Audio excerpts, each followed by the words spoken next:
Quelque part dans l'allée d'un congélateur, au dos d'un terton de crème glacée, il y a un mot sur lequel la plupart des gens passent sans s'arrêter. Gomme de caroube. Parfois il apparaît sous la forme E410, parfois sous forme de gomme de caroube. Parfois, il se trouve à proximité d'autres ingrédients dont les noms semblent techniques, invisibles, et très loin de tout ce qui a jamais poussé sur un arbre. Mais ce petit ingrédient a une origine étrange. Il provient de la graine du caroubier, une espèce méditerranéenne qui nourrissait autrefois les hommes, les animaux et les voyageurs. Et des communautés rurales entières bien avant que le chocolat ne devienne une obsession mondiale. La plupart des gens pensent que la caroube a disparu parce qu'elle n'a pas réussi. Ils s'en souviennent comme d'une étrange poudre brune provenant des magasins de produits naturels vendus comme substitut au chocolat, puis rejetée car il n'avait pas exactement le goût du cacao. Pour beaucoup, la caroube est devenue une plaisanterie, le chocolat décevant qui n'a jamais été vraiment du chocolat. Mais ce souvenir cache une vérité plus intéressante. La caroube n'a pas disparu. Seule une partie l'a fait. La graine a survécu dans l'industrie alimentaire moderne, broyée et transformée en un épaississant qui aide la crème glacée à rester crémeuse, les sauces à tenir ensemble et les produits laitiers à se stabiliser. Et les aliments transformés conservent la texture attendue par les consommateurs. L'industrie conservait la partie qui pouvait être extraite, standardisée, étiquetée et vendue discrètement sous un code. Ce qui a disparu de l'imagination de la plupart des gens, c'est la capsule elle-même. Le fruit noir et coriace. La pulpe sucrée, la poudre torréfiée, l'ancienne nourriture méditerranéenne qui n'avait pas besoin de cacao ni de caféine, ou des forêts tropicales pour créer quelque chose de profond, de brun, de sucré et presque chocolaté à sa manière. C'est là que commence la véritable histoire. Parce que la caroube n'a jamais été censée être du faux chocolat. C'était une usine différente, avec une histoire différente, une chimie différente, et un autre rapport à la terre. Il poussait sur des collines sèches où les cultures plus délicates étaient en difficulté. Il tolérait la chaleur, les sols pauvres et les longs étés. Il produisait des gousses qui pouvaient être séchées, moulues, bouillies en sirop, données aux animaux ou mangées par des personnes qui en comprenaient la valeur sans avoir besoin de les comparer à autre chose. Le monde moderne a alors commis une erreur. Il a présenté la caroube à des millions de personnes sous de fausses promesses. Au lieu de dire « Voici une ancienne gousse méditerranéenne avec sa propre saveur sucrée de torréfaction », il disait « Voici du chocolat sans chocolat ». Cette comparaison garantissait presque une déception. Le cacao est amer, gras, complexe et intense. Il porte la chimie des tropiques, la fermentation de ses fèves, et des siècles de confiserie artisanale construite autour du sucre, du lait, de la torréfaction et de la graisse. La caroube est naturellement plus sucrée, moins grasse et sans caféine, et plus doux en saveur. Il penche vers le caramel, les fruits secs, les céréales grillées et de douces notes de cacao. Mais il ne frappe pas la langue avec la même amertume qui donne au chocolat une sensation de puissance. Les gens ont donc goûté la caroube en s'attendant à du chocolat. Et caroube a perdu le procès. Non pas parce qu'il n'avait aucune valeur, mais parce qu'il avait été accusé d'être quelque chose qu'il n'aurait jamais dû être. Pendant ce temps, l'industrie mondiale du chocolat ne cessait de croître. Le cacao est devenu l'une des saveurs les plus puissantes sur le plan émotionnel, liée à l'enfance, aux vacances, à la romance, au confort et à la récompense. Supermarchés remplis de barres chocolatées, de céréales chocolatées, de boissons chocolatées, de pâtes à tartiner chocolatées et des desserts au chocolat. La saveur est devenue si familière que tout ce qui est brun et sucré a été jugé en fonction de sa capacité à imiter le cacao. Caroube n'avait aucune chance dans ce cadre. Mais en dehors de ce cadre, quelque chose de différent se passait. Le même arbre considéré comme du faux chocolat apparaissait toujours dans les listes d'ingrédients sous une autre identité. Ces graines devenaient précieuses car elles contenaient une gomme que les fabricants de produits alimentaires pouvaient utiliser. Ces gousses sont restées importantes dans les régions traditionnelles, où l'on fabriquait encore des sirops, des farines, des boissons et de la nourriture pour animaux. Et dans les paysages méditerranéens secs, l'arbre a continué à faire ce qu'il avait toujours fait. Survivre là où l'eau était limitée et produire de la nourriture à partir de terres qui ne pouvaient pas facilement supporter des cultures plus assoiffées. Puis, au XXIe siècle, le monde du chocolat a commencé à être confronté à un problème qui donnait à la caroube un aspect différent. Les prix du cacao ont fortement augmenté. Les chaînes d'approvisionnement ouest-africaines ont été soumises à la pression des conditions météorologiques, des maladies, du vieillissement des exploitations agricoles et du stress économique. Les consommateurs ont commencé à rechercher des alternatives sans caféine, des ingrédients à faible teneur en matière grasse et des cultures capables de supporter un avenir plus chaud et plus sec. Soudain, le remplaçant raté ne ressemblait plus à un échec. Cela ressemblait à une plante introduite trop tôt, sous un mauvais nom, dans un monde qui n'était pas encore prêt à la comprendre. Et si nous voulons comprendre pourquoi la caroube est importante maintenant, nous devons commencer là où la vieille erreur a commencé. Pas avec la graine cachée dans le 410, mais avec le pod que les gens savaient autrefois utiliser. Parce qu'avant que la caroube ne devienne une imitation décevante du chocolat, c'était quelque chose de bien plus ancien et de plus intéressant. C'était de la nourriture. Pendant des milliers d'années, la caroube a appartenu à un monde alimentaire très différent de celui qu'il a finalement comparé au chocolat. Il pousse autour du bassin méditerranéen, dans des paysages façonnés par des étés secs, des coteaux rocheux et de longues périodes sans pluie. Dans ces régions, un arbre utile n'était pas toujours celui qui produisait la saveur la plus riche ou les fruits les plus délicats. Souvent, l'arbre le plus précieux était celui qui survivait lorsque les autres cultures étaient en difficulté. La caroube correspond parfaitement à ce monde. Ses branches portaient de longues gousses sombres qui semblaient presque trop dures pour servir de nourriture à première vue. Ils étaient coriaces à l'extérieur, courbés comme de vieux morceaux de bois et remplis d'une pulpe dense entourant de petites graines dures. Mais quand les gousses ont mûri et séché, leur pulpe est devenue naturellement sucrée, riche en sucre, qui rendait le fruit précieux dans des endroits où les édulcorants raffinés étaient autrefois rares ou chers. Les gens ont appris à utiliser la caroube de manière pratique. L'écosse pourrait être mâchée par les voyageurs, il pourrait être moulu en farine, il pourrait être réduit en sirop. Il pouvait être mélangé à des boissons, cuit dans des bonbons ou donné aux animaux pendant les saisons où les autres fourrages étaient limités. Dans certaines régions, la caroube est devenue un élément de survie quotidienne plutôt qu'un aliment de luxe. Parce qu'il pouvait produire de la nourriture à partir de la terre ferme, avec très peu d'attention une fois l'arbre établi. C'est la première différence importante entre la caroube et le cacao. Le cacao est une culture tropicale. Il appartient aux régions humides, aux plantations ombragées, aux box de fermentation, et une longue chaîne de transformation avant qu'il ne devienne chocolat. La caroube appartient aux vergers des zones arides, aux coteaux ensoleillés, et des gousses qui peuvent être récoltées, séchées, torréfiées et moulues avec beaucoup moins de complexité. Cela ne rend pas la caroube supérieure. Cela rend les choses différentes. Et c'est exactement cette différence que le marketing moderne n'a pas su respecter. La pulpe de caroube contient sa propre douceur, provenant principalement des sucres naturels contenus dans la gousse. Il contient également des fibres alimentaires et des minéraux, et des composés végétaux qui l'ont rendu intéressant aussi bien pour les scientifiques de l'alimentation que pour les cuisiniers traditionnels. Contrairement au cacao, il ne contient ni caféine ni théobromine, ce qui signifie qu'il peut produire une saveur sombre, torréfiée, semblable à celle d'un dessert, sans la chimie stimulante que certaines personnes tentent d'éviter. Ce seul fait aurait pu rendre la caroube précieuse selon ses propres conditions.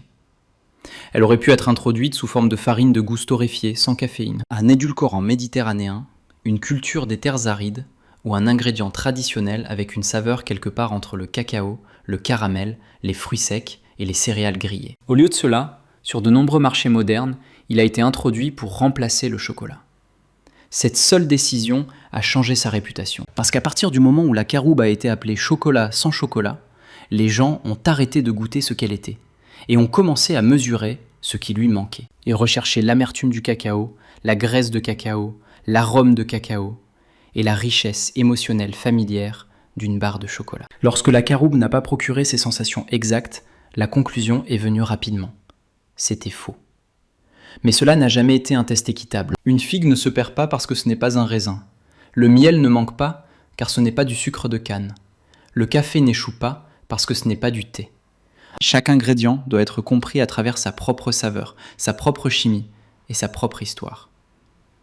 Carob s'est vu refuser cette chance. Il a été placé à côté du chocolat, jugé selon les normes du chocolat et rejeté par des personnes qui n'avaient jamais appris comment les cuisiniers méditerranéens l'utilisaient réellement. Dans les cuisines traditionnelles, la caroube n'a pas toujours cherché à imiter le cacao. Il peut s'agir de sirop versé dans une boisson, de farine mélangée à de la pâte, de poudre grillée mélangée à des bonbons, ou un assombrissant qui apporte une douceur douce sans avoir besoin d'autant de sucre raffiné. Sa valeur venait de la façon dont il interagissait avec les systèmes alimentaires locaux, et non de sa capacité à copier une barre chocolatée. C'est pourquoi l'ancienne version diététique de la caroube a autant échoué. Il a demandé à une cause des terres arides de jouer le rôle d'un haricot tropical. Il fallit un ingrédient naturellement sucré pour imiter l'amertume du cacao. Il était demandé à un aliment sans caféine de rivaliser avec l'une des saveurs stimulantes les plus puissantes sur le plan émotionnel au monde. Et lorsqu'elle a échoué à ce test impossible, le marché a traité l'usine elle-même comme le problème. Mais l'usine n'a jamais été le problème.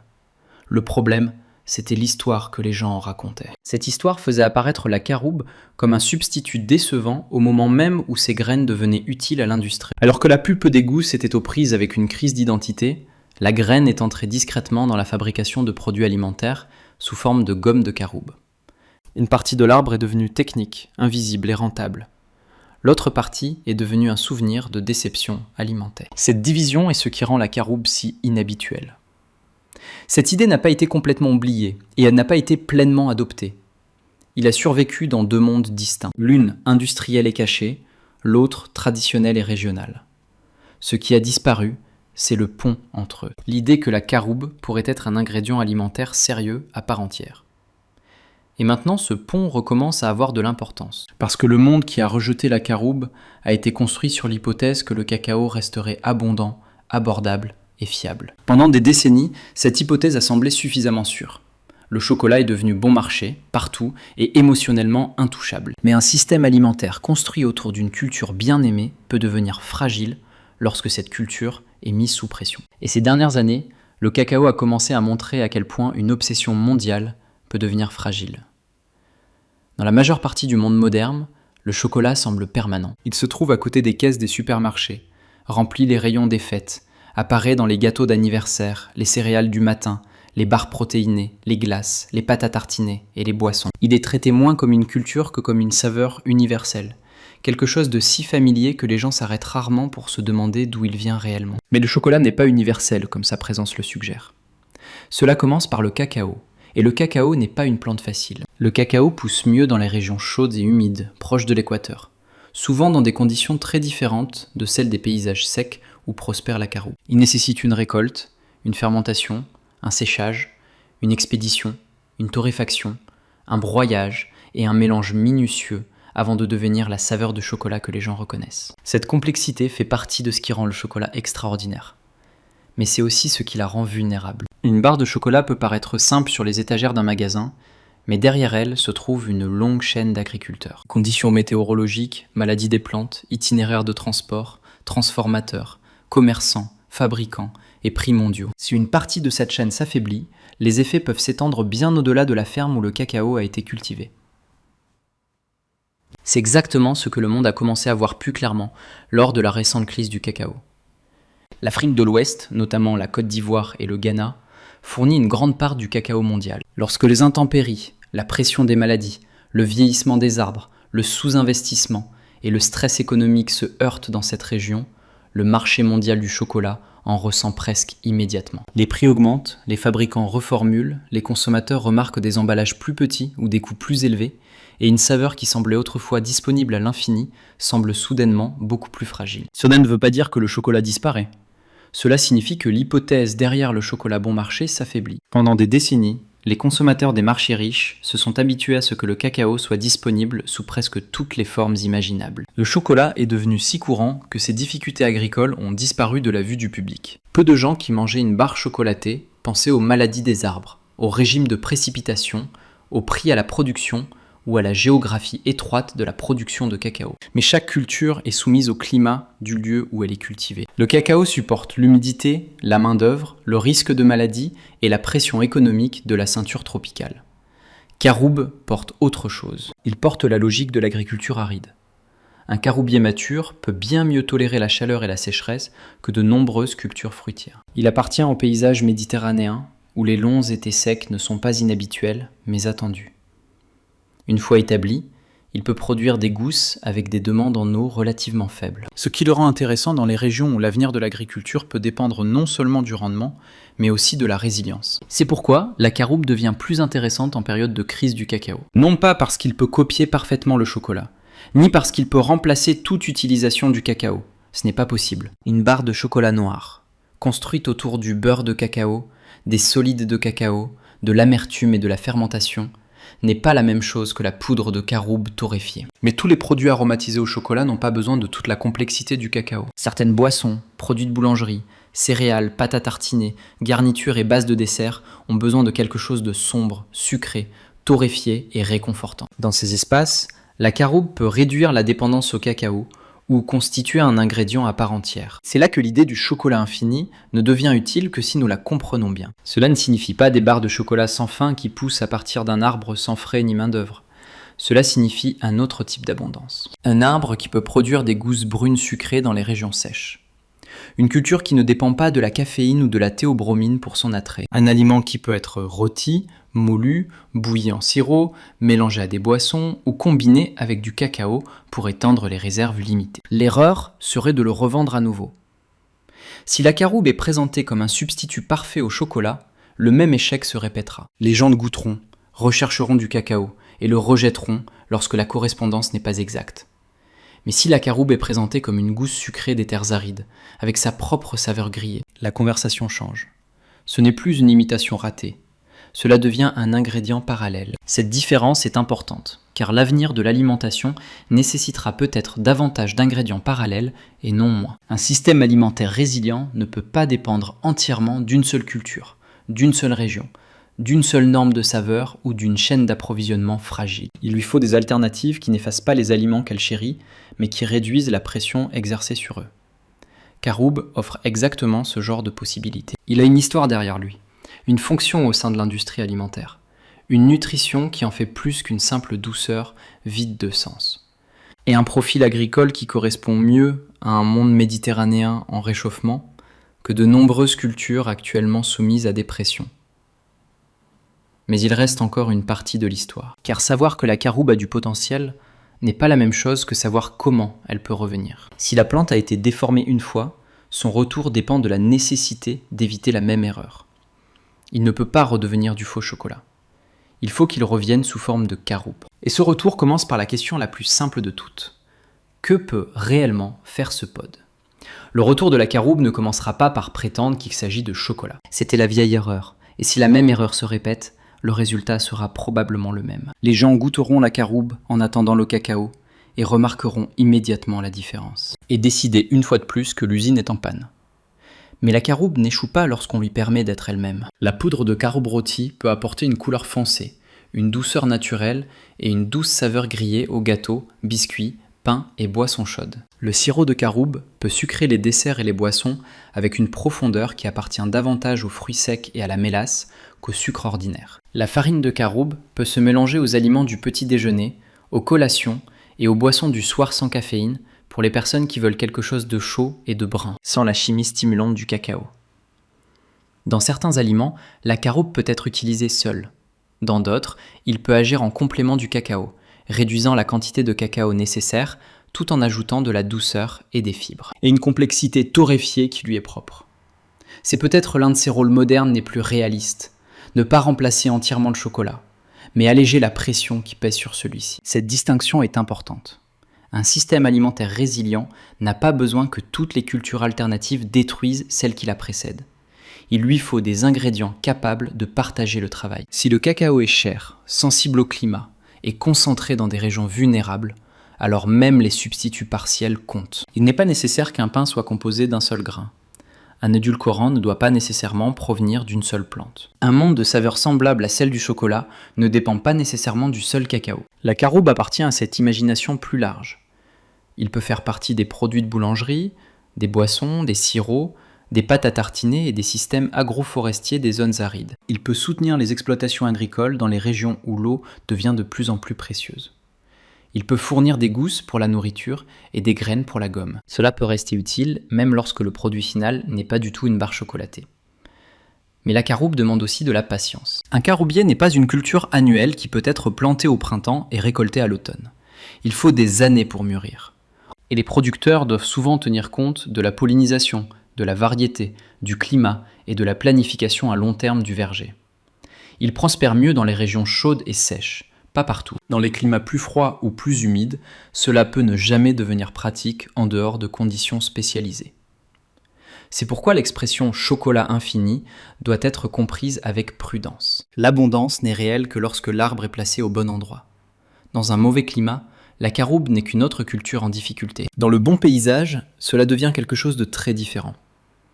Un arbre à longue durée de vie, capable de produire des gousses à partir d'un sol sec où de nombreuses cultures plus sucrées exigeraient beaucoup plus d'eau et de soins. C'est là que son avenir commence à ressembler moins à de la nostalgie qu'à de la stratégie. Dans toute la Méditerranée et dans d'autres régions arides, les agriculteurs sont déjà contraints de penser différemment à la chaleur, à la sécheresse et au risque d'incendie. Et le coût de l'irrigation. Les cultures qui semblaient autrefois ordinaires peuvent devenir plus difficiles à justifier si elles nécessitent trop d'eau. Les arbres qui survivent avec moins d'attention peuvent devenir plus précieux, non pas parce qu'ils sont à la mode, mais parce qu'ils s'intègrent plus honnêtement au territoire. La caroube répond à cette question. Il ne demande pas à la Méditerranée de se comporter comme les tropiques. Il ne nécessite pas de ceinture de cacao humide. Il n'est pas nécessaire de l'expédier à travers le monde pour pouvoir devenir utile sous toutes ses formes. Dans les régions où il pousse bien, il offre une source locale de douceur, de couleur, de texture et de saveur torréfiée, provenant d'un arbre déjà adapté aux étés secs. Cela n'en fait pas une réponse complète à la crise du chocolat. Aucune usine ne peut à elle seule supporter ce fardeau. La crise du cacao est liée au climat, aux maladies, à l'économie agricole, à la pauvreté, aux systèmes commerciaux et aux attentes des consommateurs construites au fil des générations. La caroube ne peut pas résoudre tout cela. Mais cela peut remettre en question une hypothèse, selon laquelle l'avenir des aliments bruns, sucrés et réconfortants doit dépendre entièrement du cacao. Cette hypothèse commence à paraître plus faible. Et l'ironie est que la caroube n'a jamais eu besoin d'être découverte à partir de zéro. C'était déjà là. C'était dans les villages méditerranéens, où l'on se souvenait encore des sirops et des poudres de gousses grillées. C'était dans les traditions de l'alimentation animale, où les gousses étaient depuis longtemps considérées comme un aliment riche en énergie. C'était dans des articles scientifiques, où les chercheurs ont étudié ses fibres, ses minéraux et ses polyphénols. C'était dans les usines alimentaires, où sa graine se transformait en gomme de caroube, stabilisant les produits pour les consommateurs qui ne savaient pas qu'ils utilisaient déjà une partie de l'arbre. La caroube n'a pas disparu, il a été divisé en morceaux. Une pièce est devenue un ingrédient technique. Un morceau est devenu un souvenir raté en matière d'aliments santé. Une pièce est restée vivante dans des lieux qui n'ont jamais oublié comment l'utiliser. L'opportunité est maintenant de reconstituer ces pièces. Non pas en obligeant la caroube à rivaliser avec le chocolat aux conditions du chocolat, mais en lui donnant une identité plus honnête. Il peut s'agir de caroube rôtie, il peut s'agir de sirop de caroube, il peut s'agir d'une boisson en dosette sans caféine, il peut s'agir d'une culture des terres arides. Il peut s'agir d'un ingrédient de mélange qui contribue à réduire la demande de cacao sans demander aux gens d'abandonner la saveur qu'ils aiment. C'est une promesse plus discrète que chocolat infini. Mais c'est aussi un plus fort. Parce que l'avenir arrive rarement en remplacement parfait du passé. Le plus souvent, il s'agit d'une option oubliée qui redevient utile lorsque les conditions changent. Et les conditions ont changé. Le cacao est toujours extraordinaire, mais il n'est plus invisible. Sa fragilité devient visible dans les prix, les pénuries, les chaînes d'approvisionnement et la pression exercée sur les agriculteurs qui le cultivent. Le chocolat ne disparaîtra pas, mais le monde qui l'entoure est en train de changer. Dans ce monde en évolution, la caroube mérite un autre regard. Alors la prochaine fois que quelqu'un retournera un carton de glace, et si vous voyez de la gomme de caroube imprimée en petites lettres près du bas de l'étiquette, cela vaut peut-être la peine de s'arrêter un instant. Ce nom n'est pas qu'un additif. C'est la trace d'un arbre dont le monde moderne se souvient à moitié et à moitié oublié. Un arbre dont la graine est entrée discrètement dans l'industrie alimentaire, tandis que sa gousse sucrée attendait à l'extérieur de l'histoire. Un arbre autrefois rejeté parce qu'il avait été présenté comme une mauvaise chose. Et peut-être qu'à ce moment précis, le cacao est devenu plus fragile. Cette vieille erreur peut enfin être corrigée, parce que ce qui ressemblait à du chocolat raté pourrait encore devenir quelque chose de bien plus utile. Un aliment oublié qui revient sous son propre nom.